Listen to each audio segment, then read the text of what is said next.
developed the most expansive and accurate testing system anywhere in the world and have completed more than 3.3 million tests. To date, we have authorized 48 separate coronavirus tests, and the FDA is working with 300 companies and labs to widen our capacity still further. Today, Abbott Labs announced that it has developed an antibody test that will determine if someone has been previously infected with the coronavirus and potentially developed immunity. It's a great test. The company says these tests could be available to screen up to 20 million people in a matter of weeks. My administration is also distributing vast amounts of medical supplies to states across the country through Project Airbridge, which has been an amazing success. We have completed 44 flights, and these are flights of very, very large airplanes, massive cargo planes. 44 flights of critical supplies as of today, and an additional 56 flights scheduled in the near future. We have some very brilliant people working on this. It's logistically incredible what they've done. And we've also been working on this with the military. And these people have been, the genius of all of them together has been incredible to watch. In total, through all channels, the federal government has developed and delivered 39.4 million N95 masks, 431 million gloves, 57 million surgical masks, and 10.2 million gowns. We ordered 500 million masks, and they'll be coming shortly. And we've distributed 100 million masks. Following our use of the Defense Production Act, GM announced that its first ventilator has come off the assembly line in Kokomo, Indiana. Great place. They did it in 11 days from start to finish, a remarkable testament to the ingenuity of the American worker. GM will ship over 600 ventilators this month alone, with thousands more to come, and we have other companies doing something similar. And I think they said that there's a brief clip that we have of General Motors sent to us by General Motors, and I think they might be wanting to play that for your benefit, please.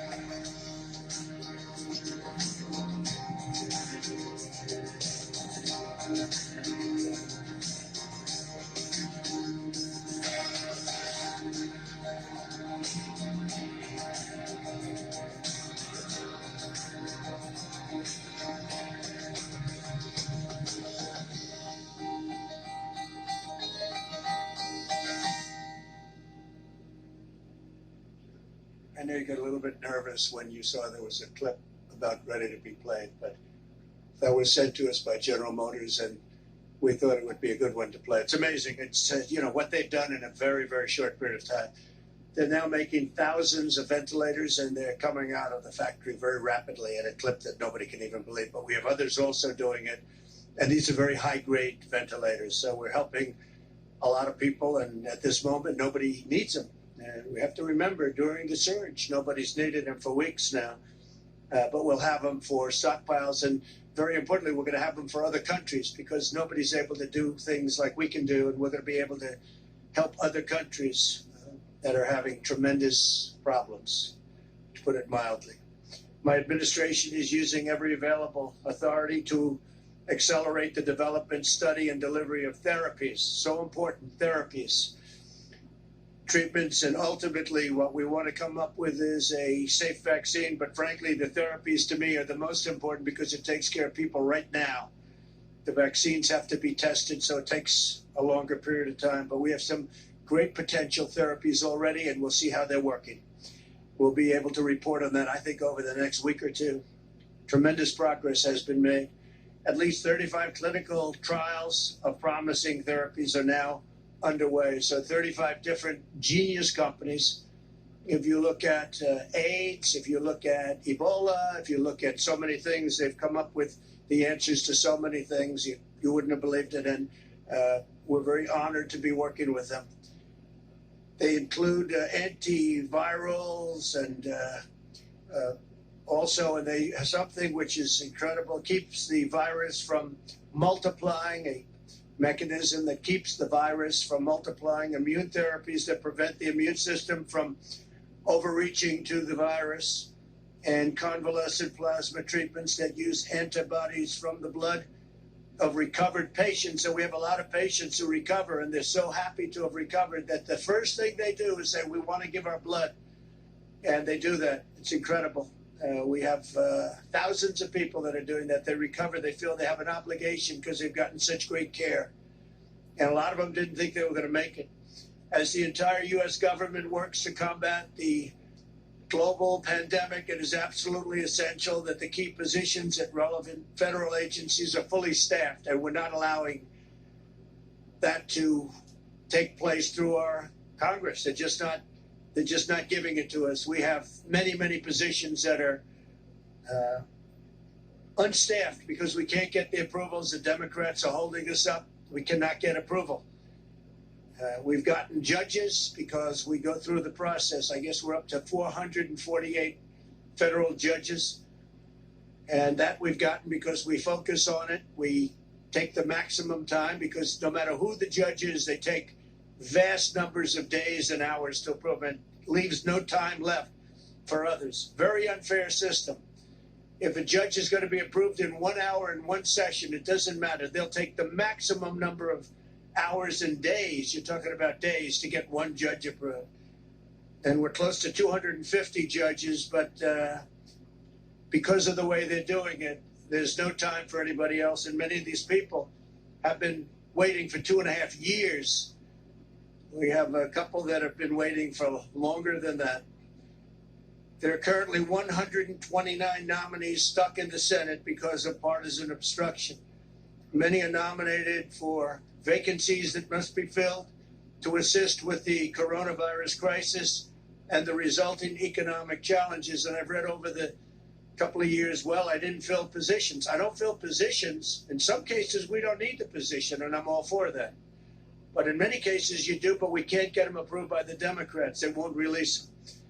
The positions include the Director of National Intelligence, 2 members of the Federal Reserve Board of Governors, the Assistant Secretary of Treasury for Financial Markets of the United States, and the Undersecretary of Agriculture responsible for administering food security programs. And Sonny Perdue, who's going to be speaking today, is saying, please, can I have this man? Can I have this particular person approved as soon as possible? He's been telling me that for a long time, and the Democrats won't allow it to happen. Again, every single judge, every nominee we have goes through maximum, or at least they go through a long process. So it takes days and days, and there's no time left. And it's just a concerted effort to make life difficult. An example is Michael Pack. He's my nominee for the CEO of the Broadcasting Board of Governors. Has been stuck in committee for 2 years, preventing us from managing the Voice of America. Very important. And if you heard what's coming out of the Voice of America, it's disgusting. What things they say are disgusting toward our country. And Michael Pack would get in. He'd do a great job, but he's been waiting now for 2 years. Can't get him approved. The Senate has left Washington until at least May 4th. The Constitution provides a mechanism for the president to fill positions in such circumstances. The recess appointment, it's called. The Senate's practice of gaveling into so-called pro forma sessions where no one is even there has prevented me from using the constitutional authority that we're given under the recess provisions. The Senate should either fulfill its duty and vote on my nominees, or it should formally adjourn so that I can make recess appointments. We have a tremendous number of people that have to come into government, and now more so than ever before because of the virus and the problem. We have to do it, and we have to do whatever we have to do. It made it very, very difficult to run government. I don't think any administration has done anywhere near what we've done in 3.5 years. But every block, every week, they put up roadblocks. Whether it's Russia, or whether it's impeachment hoax, or whatever it may be, it's always roadblocks and a waste of time. If the House will not agree to that adjournment, I will exercise my constitutional authority to adjourn both chambers of Congress. The current practice of leaving town while conducting phony pro forma sessions is a dereliction of duty that the American people cannot afford during this crisis. It is a scam what they do. It's a scam, and everybody knows it. And it's been that way for a long time. And perhaps it's never done before. It's never been done before. Nobody's even sure if it has, but we're going to do it. We need these people here. We need people for this crisis, and we don't want to play any more political games. I've been waiting for 2.5 years, 3 years for some of these people, and they're great people. They left law firms, they left jobs. They gave up everything to do it, and they've been waiting for 3 years, 2.5 years, 2 years, 1 year to get approved. It's ridiculous. And everyone knows they're going to be approved. But there's only so many hours in the day when you go through judges and you go through lengthy hearings on judges that they know should be approved immediately, and they could do it in one session, and they could do it in 1 hour. And instead it takes them many days. In order to advance the health and security of our nation and all nations, as we announced yesterday, the U.S. government has put a hold on funding to the WHO, World Health Organization, pending a review of the organization's cover-up and mismanagement of the coronavirus outbreak. Over the objections of the WHO, we took decisive action and early life-saving action to suspend travel from China. They didn't want to do it. They were angry that we did it. It was early on. They were angry that we did it. Took them a long time to realize what was going, but I have a feeling they knew exactly what was going on. Tragically, other nations put their trust in the WHO, and they didn't do any form of ban. And you see what happened to Italy. You see what happened to Spain. You see what happened to France. WHO's guidance had failed to control their borders at a very crucial phase, quickly unleashing the contagion around the world. That was a horrible, tragic mistake, or perhaps they knew. I'm sure they didn't know the gravity of it, but perhaps they knew. Because if they knew the gravity, that would be an even worse offense. To ease the economic pain of millions of American families, we've now processed $300 billion in loans to more than 1 million small businesses through the Paycheck Protection Program. This action has saved millions of American jobs. It's been an incredible success, and they want to replenish it now. But again, the Democrats don't want to do that. This is money that goes to the workers of our country.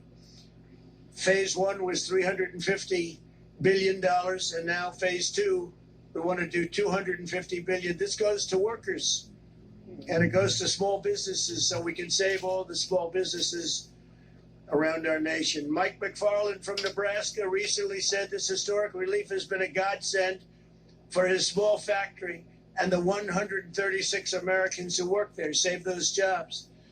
Another small business owner, Tim Miller from Oklahoma, called the program a total lifesaver for his auto repair shop's 4 employees. Stories like these underscore why Congress must replenish the Paycheck Protection Program immediately. The Republicans want to do it. They want to do it immediately. They want to do it now. And the Democrats are stopping it. A short time ago, CDC issued public health guidelines for critical industries. In a few moments, Agricultural Secretary Sonny Perdue will elaborate on how these guidelines apply to our nation's dedicated workers in the food processing profession, because it's a profession. It's incredible what they do. Food processing, and they're keeping our grocery stores full the shelves are not bare like the shelves that I inherited when we took over the stockpile, the medical stockpile, where the shelves were bare. The cupboard was bare, I say. Tomorrow, I'll also be leading a call with elected officials who will consult with my administration as we work to restore our economy to full speed. And we really think with all of the stimulus and all of the pent-up demand, we're going to have an economy that really comes back quickly, and would like to see it more than match what we had before. What we had before was a miracle, and we think this is going to be even more than a miracle. We're going to do it because we have the greatest people in the world. We'll also be speaking to America's governors tomorrow, and then we'll be announcing exactly what's happening. You already know we'll be opening up states, some states much sooner than others. And we think some of the states can actually open up before the deadline of May 1st. And I think that that will be a very exciting time indeed. Governors are looking forward. They're chomping at the bit to get going. Again, not all states are the same. They're very different. Some are having very little problem. Some have done such a good job that they have very little problem, and they're ready to go. So Vice President Pence and I will be speaking with the governors tomorrow. We'll be discussing procedures. Today, I spoke with the leaders of many of our nation's most renowned companies and organizations on how to achieve the full resurgence of the American economy. My discussions included top leaders in health and healthcare, transportation, technology, financial services, food, beverages, hospitality, real estate, retail, agriculture, construction, energy, labor, manufacturing, and sports industries. We want to get our country open again. We want to have our sports leagues open. You want to watch sports. It's important. We miss sports. We miss everything. We want to get back. These experts and innovators provided extremely productive feedback on how to safely reboot our economy. They gave us a lot of great ideas. We spoke to a lot of very, very smart people. The highest of the high tech. The level of IQ on some of those calls was about the highest you've ever seen on a phone call, that I can tell you. But we have a lot of great thought went into those calls, and a lot of questions came out, and also statements, very strong statements as to what they recommend. I think it was a great day. We did a lot of calling with a lot of very prominent people, but more importantly, very smart people and people that love our country. They talked about the vital importance of our wide array of relief measures to address the present crisis, and they provided valuable insights on how to move forward, including on the role of protective gear, where we have tremendous amounts of protective gear coming in, robust testing, and the future use of therapies and treatments.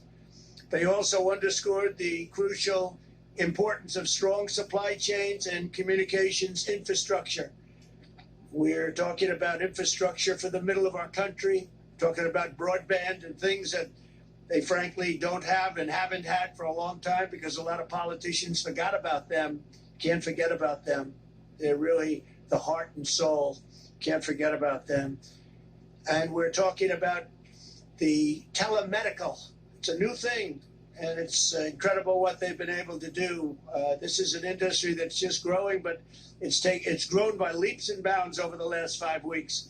People are learning so much. Without the ability to see a doctor, they're learning so much, and a lot of good things are happening. That's something that's really going forward, I think, going to be very important for our country. As we've seen throughout our proud history, America is never greater than when our people are working in unison toward a common goal. That's what's happening right now. We'll go ahead, we'll forge an even brighter future today than we had, and we'll be, along with other nations, hopefully, we're working with other nations, we'll be the comeback kids, all of us, all of us. It's incredible what's going on. I'm very proud of the people of this country. I'm very proud of the people I spoke to today. These are truly great, brilliant people, and we've gained tremendous insight. So tomorrow's going to be a very big day. We're going to be speaking with the governors. We'll have some information on some openings. And again, we'll have some openings that will exceed our expectations, and they'll be safe, they'll be strong, but we want to get our country back. We want to get our country back, and we're going to do it, and we're going to do it soon. with that, I'd like to ask Dr. Birx to come up and say a few words, and then Secretary Sonny Perdue, and then Vice President Pence. Thank you very much. Thank you.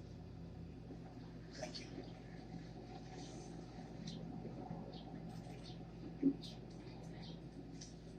Thank you, Mr. President, and thank you for summarizing the states and what we're seeing. So over the last 5 to 6 days, we've seen declines in cases across the country, and this has been very reassuring for us.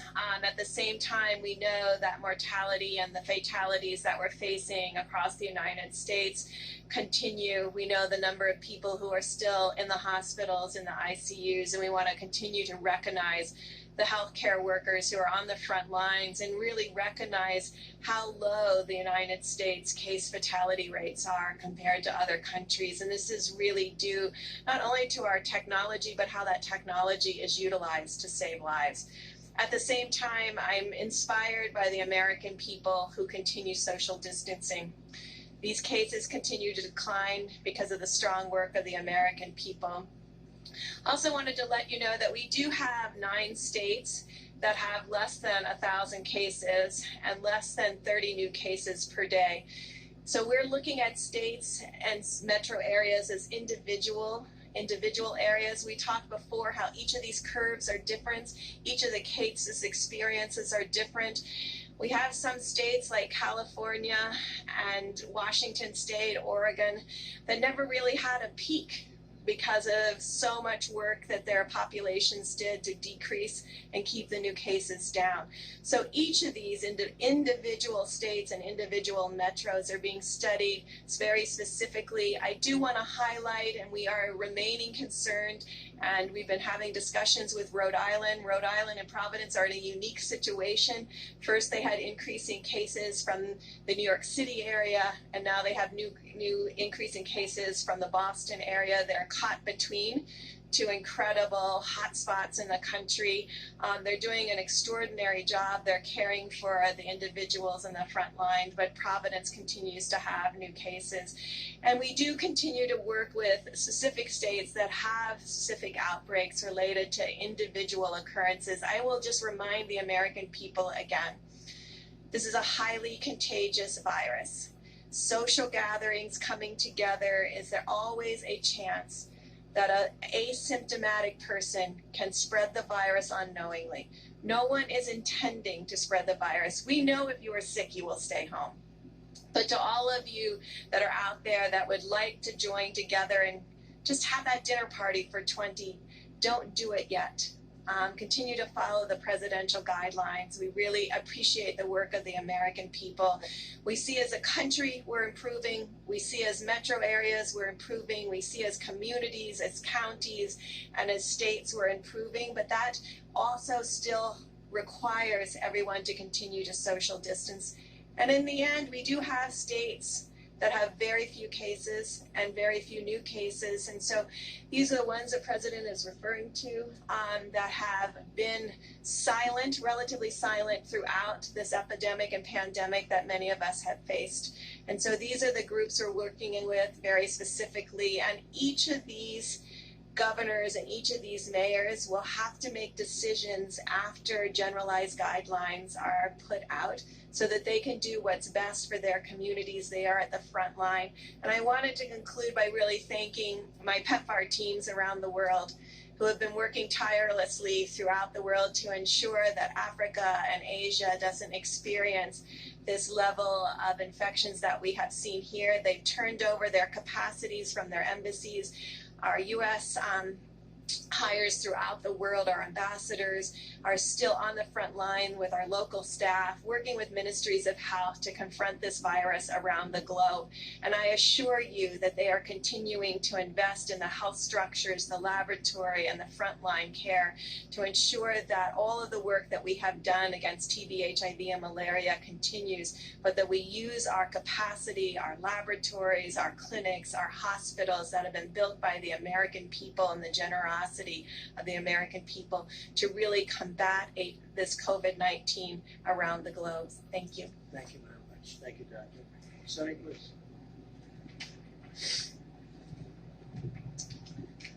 Thank you, Mr. President, for the opportunity to be here with you today. And I want you to know it's an honor to represent you in leading the Department of Agriculture and represent the constituency who are crucial in maintaining our nation's food security, enabling us to keep food on the table of our American families, not only just food, but wholesome and safe food as well.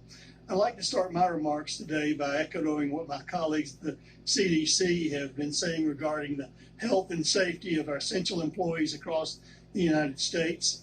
CDC's provided strategies there that aimed at helping our most critical workers, both in healthcare and in food processing, to quickly and safely return to work after potential exposure to COVID-19, provided those workers are symptom-free.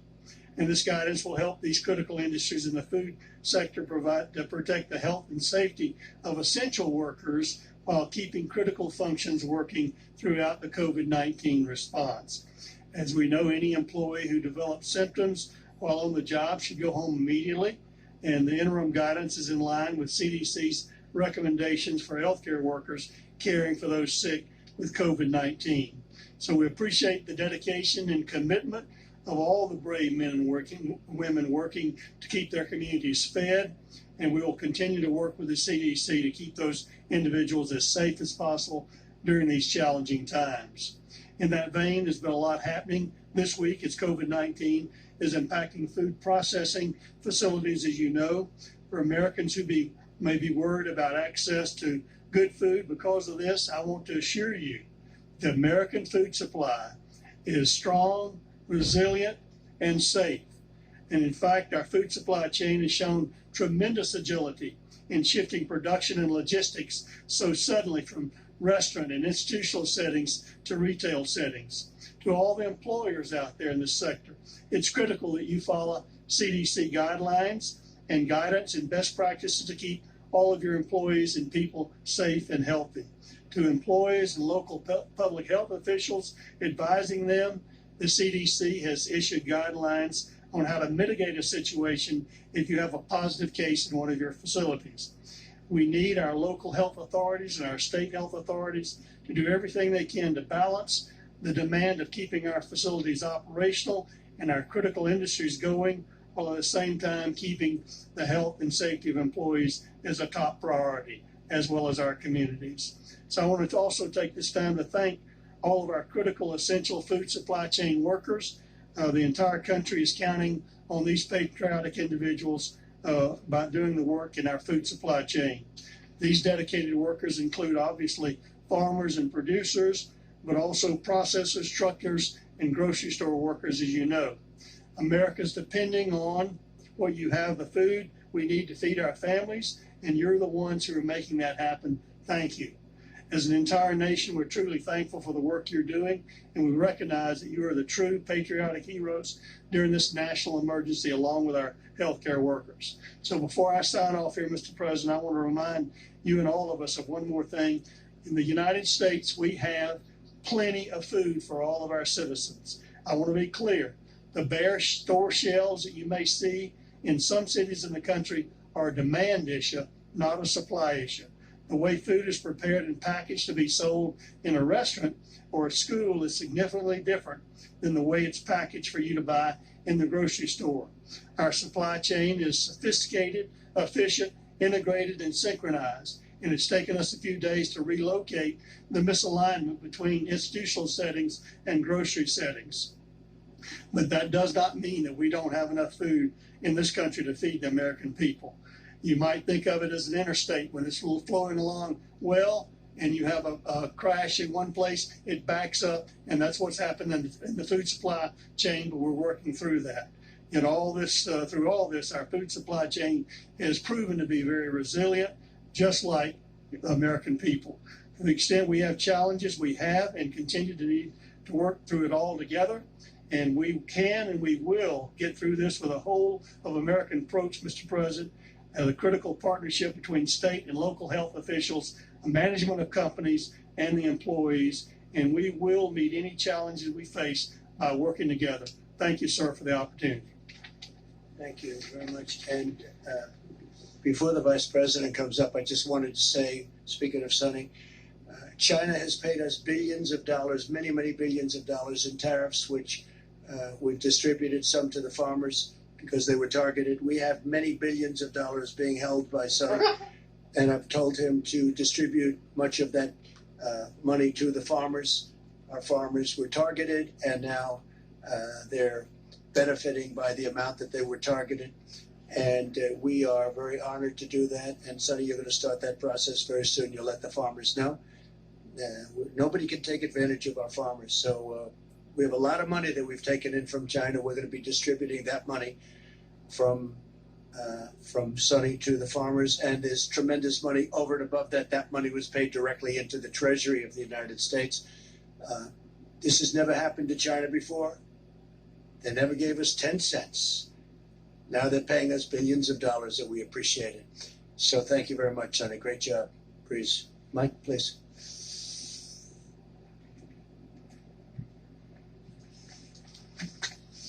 Thank you, Mr. President. The White House Coronavirus Task Force met today. It's reported to us that we've conducted and completed 3,324,000 tests across the nation. More than 619,000 Americans have tested positive. But as you reflected yesterday when we welcomed coronavirus survivors here to the White House from across the country, so more than 45,000 Americans have fully recovered. Sadly, we mourn the loss of more than 27,000 of our countrymen. Our hearts are with their families and with the families of all of those that continue to struggle with the serious consequences of this illness. But as Dr. Birx just reflected, despite the heartbreaking losses, we're getting there, America.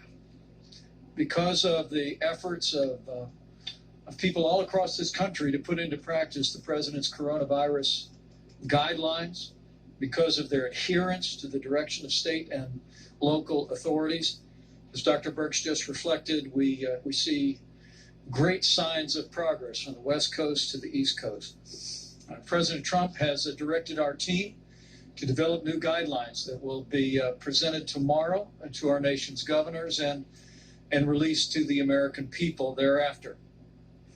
The American people will be encouraged to know that as we stand here today, 24% of the counties of this country have no reported coronavirus cases.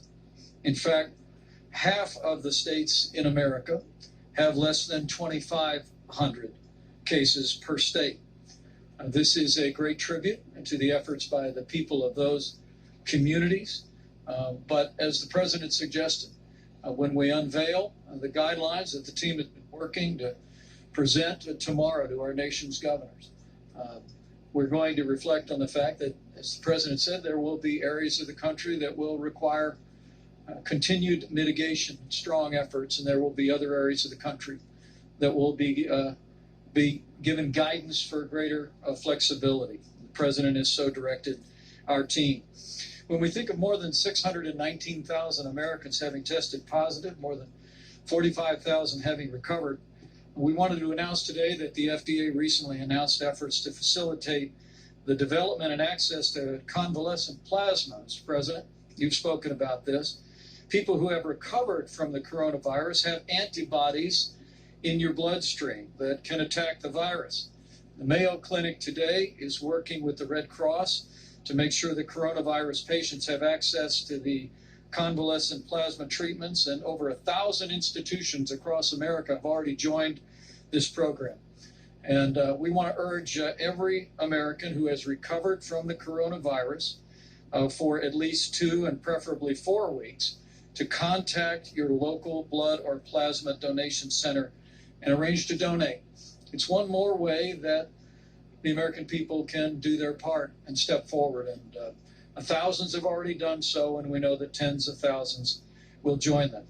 On the subject of supplies, Mr. President, I'll be very brief because you detailed a great amount. As the President mentioned, the air bridge has completed 44 flights, 56 more are scheduled. But on the subject of facial masks, which are so important for the protection of critical infrastructure, I'm pleased to report that the average daily delivery through the commercial network through our air bridge is 22 million facial masks coming into the marketplace. The average inventory in the network over a 7-day period is 80 million masks. And FEMA is actually working as we speak to move facial masks to priority infrastructure, food supply, first responders. There'll be 6.5 million masks that go out before the end of this week, an additional 20 million before April the 20th, and then we'll be adding 6.5 million each and every week. At the President's direction, we're going to ensure that all of those that work in food supply, all of those first responders, have access to masks, and we're increasing those every day. Finally, I know I speak for the President when I say how proud we are of all of our healthcare workers across the country, and how proud we are of the men and women in uniform, our medical professionals who have been deployed across the nation, literally by the thousands. In fact, as we stand here today, 576 doctors, nurses, and other military medical professionals have been deployed to 13 hospitals across the nation, 10 in New York, and 1 in Connecticut, Texas, and Louisiana each.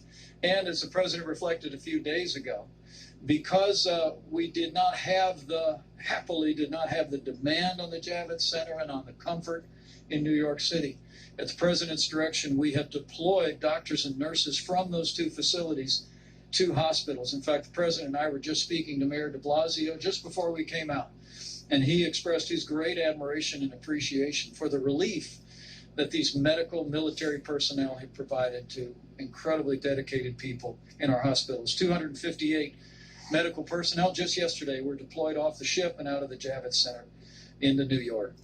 With that, Mr. President, I'll step aside, but it's remarkable to think of all that we've accomplished over the last month since you first issued the presidential guidelines for America. The truth is, because of what the American people have done over the last 30 days, we are slowing the spread. We are ensuring that every American family have access to the health care that we want any member of our family to have with the greatest healthcare professionals in the world. We're saving lives, and we're healing our land. And so we want to thank the American people for all you have done. And tomorrow we'll be presenting a new guidance to the governors of this country about how we build on our progress and reopen America in a safe and responsible way. Thank you, Mr. President. On the recess appointments, Mr. President, if I could. Mr. President. Steve, please. You mentioned the possibility of adjourning both chambers of Congress. Could you explain what you meant by this? Very simple. If they don't act on getting these people approved that we need because of we need them anyway, but we especially need now because of the pandemic. We are going to do something that will be something I'd prefer not doing, but which I should do and I will do if I have to. Caitlin, go ahead. One, on call with business leaders today, they said testing has got to be ramped up significantly before the country, where they feel comfortable reopening their stores, their restaurants, Sure. and whatnot. Isn't that what health officials and state governors? It's what I want to. We have great tests, and we want the states to administer these tests for the most part, but we're standing behind them. We have great tests. We've done more testing now than any country, as you know, in the world by far. We have the best tests of any country in the world. Nobody has the quality of tests.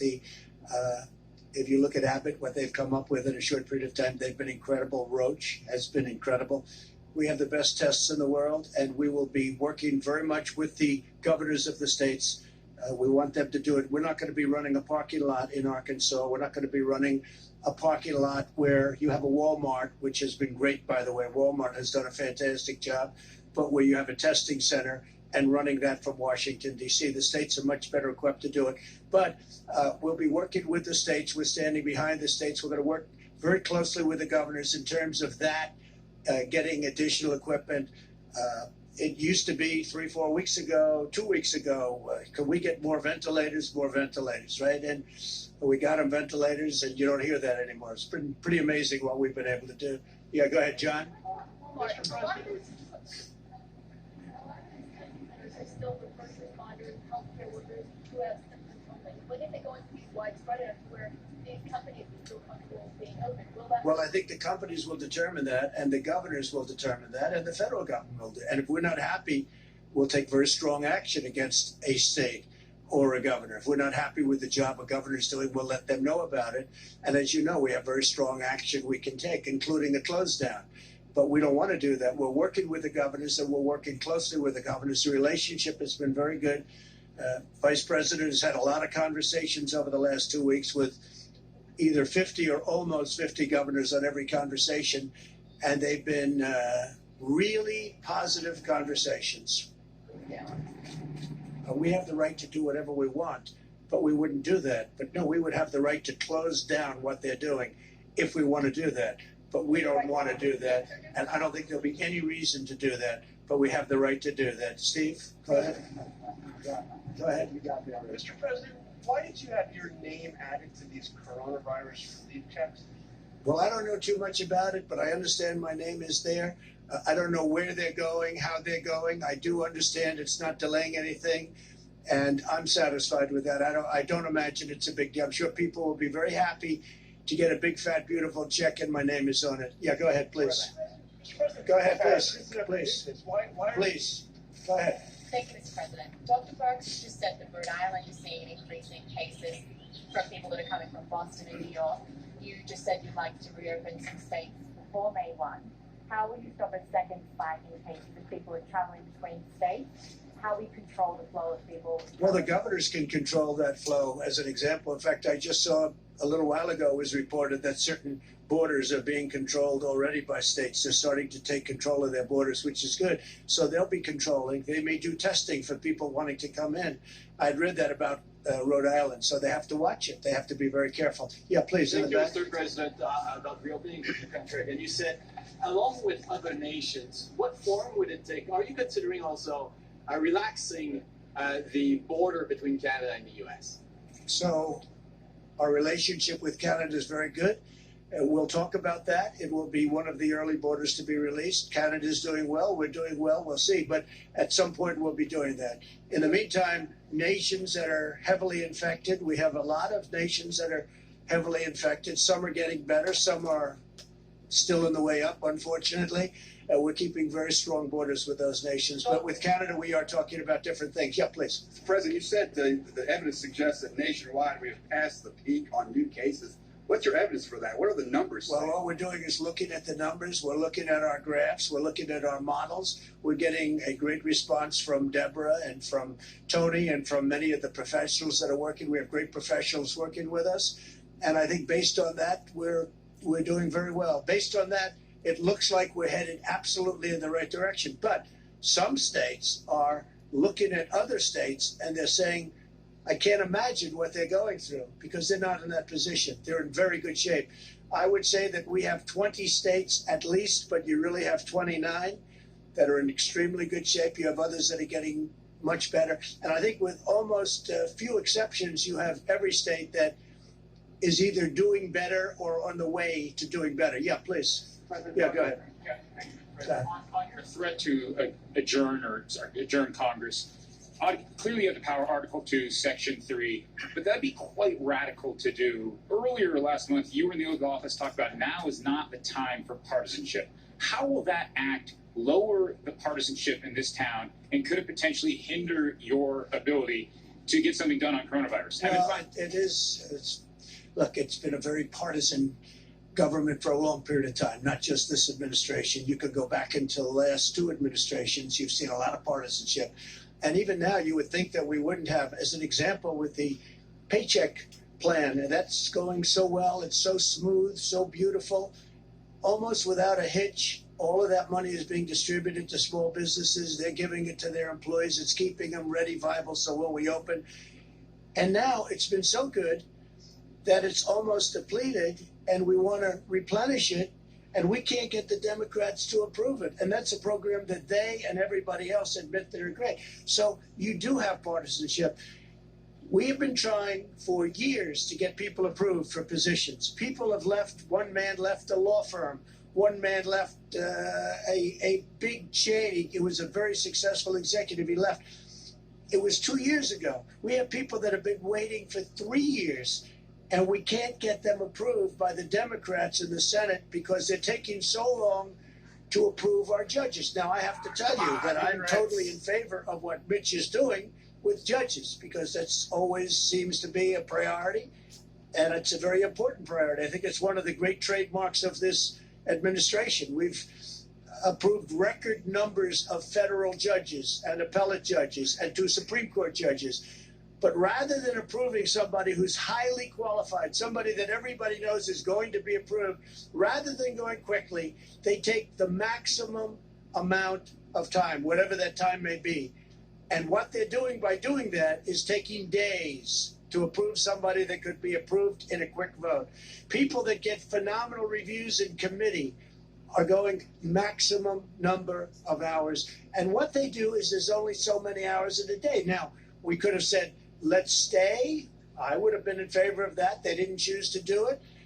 But I have a very strong power. I'd rather not use that power. But we have way over 100 people that we very badly need in this administration that should have been approved a long time ago. And one of them is the head of Voice of America. If you look at what they're doing and what they're saying about our country, it's a disgrace, the people that are running that.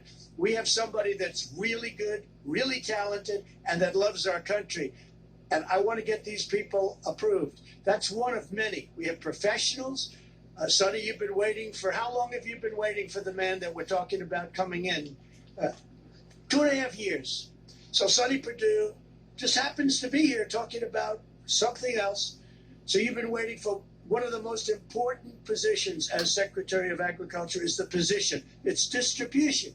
We need it now. We're talking about shelves. We're talking about cupboards. He needs it. He's been waiting. He didn't know he was going to get this question. You've been waiting 2.5 years. The person is exceptional. That person left a very good job. And it's embarrassing to me. He'll say, do you think you'll get that man approved? He's been saying that to me for a long time. It's because of the Democrats. And what we're doing is, and I think anybody here would do it, judges are a priority. A federal judge who's going to sit for 50 years, potentially, a young judge going to be sitting for, that's always going to have to be a priority. But because they're taking so much time in approving they're trying to put us through the mill. That's when you talk about partisanship, and it's never, ever happened before. You can look at every administration in the history of this country.